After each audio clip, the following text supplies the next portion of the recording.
So, hier. Eine nagelneue Maske ist das. Habe ich vor 2 Stunden rausgeholt. Ja, nagelneues Ding. Jetzt habe ich die im Backofen reingemacht.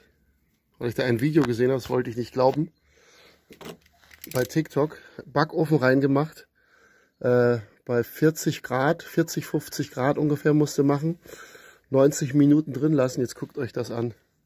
Hier, halt mal fest. Es ist einfach nur abartig. Die Dinger sich...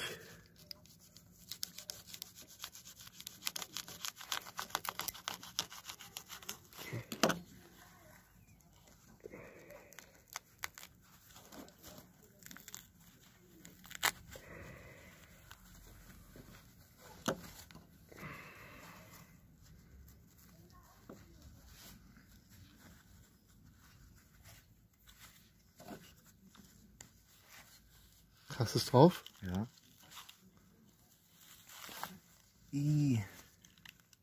Kotzt mich, guckt ihr das an. Guckt euch das an. Das sind die schlimmsten Krankheiten.